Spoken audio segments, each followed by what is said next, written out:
All right, what's up, everybody?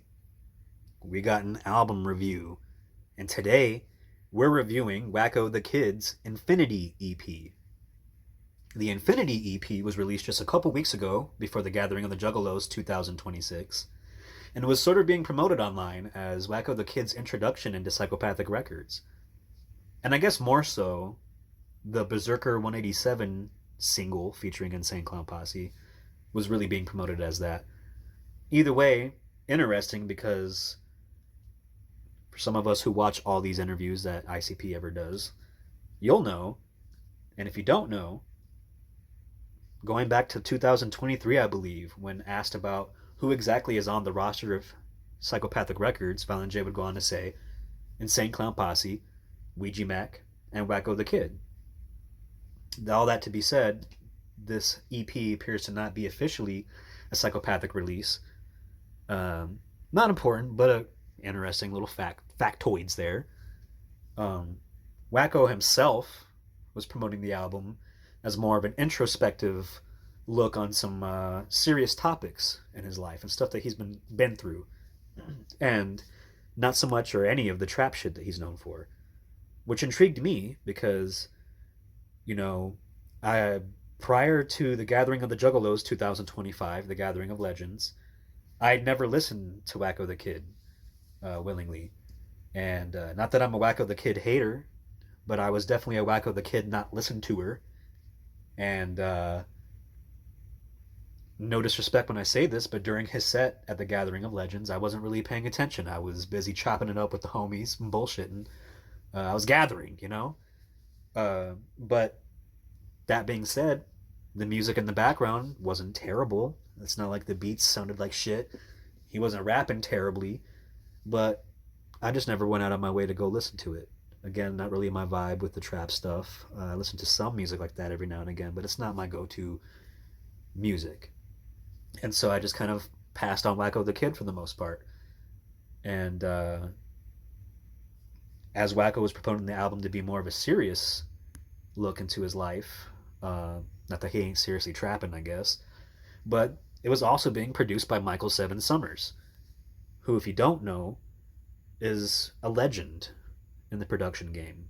Underground or not, he's produced so many Tech Nine's classic albums, a lot of Insane Clown Posse stuff. He's produced a lot for Twisted in recent years. So I was intrigued. With all this put together, I said, you know what, fine, I'll listen to this EP. And maybe because it was an EP, I'd give it a more of a shot than a full length album. But that being said, let's just get right into it. We start out with an intro, just called Intro, and it's your standard introduction track. It's a spoken word poem, basically about the nature of infinity, and it's a good introduction to the album. It's a solid intro, nothing crazy, but it's got some good thought piece lines in it. It's a solid introduction track. The first song proper on the album is called 17 Dead, and as a lot of you know, 17 Dead is a callback to an Insane Clown Posse song from way back in the day off of the Beverly Kills 50187 EP. This song is not a remix. It's not a cover, but it does sample its chorus, basically, from the chorus of the original 17 Dead. Um, the beat is dope. It's an original beat, obviously, again, by Michael Seven Summers. Um, my first impression listening to this song was like, okay, this Wacko the Kid can rap his ass off. So I was solidly impressed. There's a video for the song. Uh, Go peep it out. Uh, yeah, that's 17 Dead.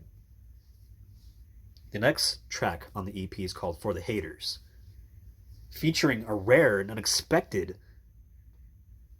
feature from Isham, the Unholy, the godfather of all this, which is dope in itself, just to say that there's an Isham feature on your album.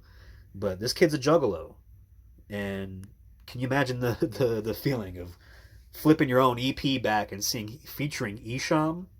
It's dope. And that being said, his feature is dope. It's your standard Isham verse. He comes with a legacy, he comes with an energy, and he brings all that to this track.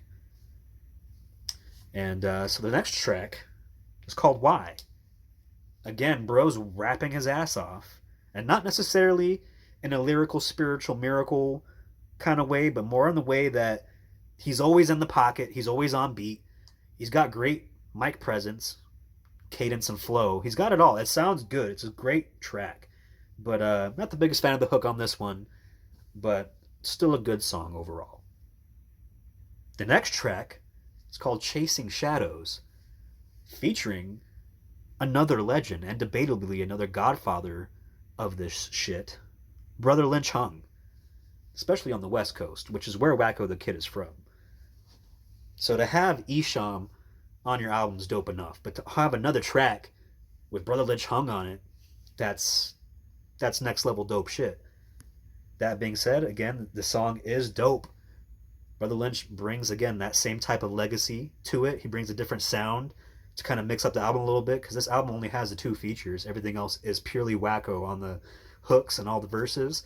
So having these 2 little features in the middle of the album is great. Solid ass song.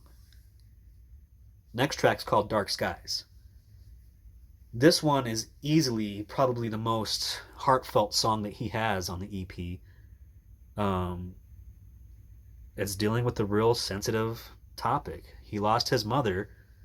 I believe it was maybe earlier this year, maybe it was last year. I feel like I remember seeing a post floating around, or maybe it was the anniversary of her passing. Forgive me if I'm wrong, but man has lost his best friend, his support system, and I cannot imagine what he is going through. I was raised by a single mother, so I get it. Like my mother is my rock. I could not imagine. He's clearly going through it still, and thoughts and prayers to Wakko, and rest in peace, Mama Wakko herself. Great song, tugs at the heartstrings for sure. The next track, though, Mirage, High All the Time. Now, buddy, when I say this is my favorite track on the EP, I'm not playing. It's already on the top of my on repeat playlist on Spotify. It's got a lot of replayability, if that doesn't prove it. But I'm just an individual. But I clearly really like the song, and I think it does have staying power, and it has the ability to be an all-time classic. This is my favorite song sonically on the album. Again, Wakko's flow on it, it's just so smooth. The guitar on it, Michael on the guitar, Seven on the guitar. Buddy, it's godly. Easily my favorite track on the album. The next song, however, is called Don't Let Me Down.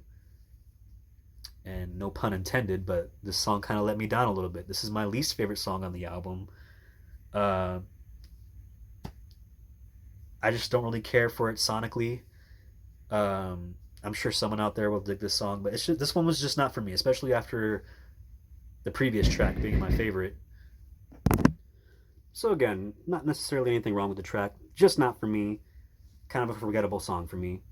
The last track on the album, called Save My Life, a great song, incredible song. Probably has my favorite hook, chorus, whatever. This is probably my favorite chorus of the whole album. Great way to end the album. It's a strong song. It's again about some real life shit. It's about Wakko being, I believe he suffered 29 gunshot wounds, is what it is. And this is kind of just basically him, again, bearing it all out. Kind of like how he was with Dark Skies earlier in the album. This is another song that is very much close to him. And what a solid way to end this album with Save My Life. Overall, I gotta say, 7 killed every single track. My God, the album has great cohesion between all the instrumentals, and honestly, lyrically, with all the content, everything that Wakko's talking about on this album, it's just a perfect EP in terms of, like, it ain't too long, it's not too short. I mean, I would still probably remove a song or whatever. That's just me personally, so maybe it's not the perfect EP, but it's a damn good one. I didn't expect to like it. I didn't expect to hate it, but I didn't expect to, like, come out of this a Wakko the Kidd fan. And you know what? I'm willing to listen to some more Wakko the Kidd after this. My overall take, takeaway from this is that Wacko's not whack. You know, go listen to yourself though. It's available on all streaming platforms, and fucking enjoy Wakko the Kidd's Infinity EP.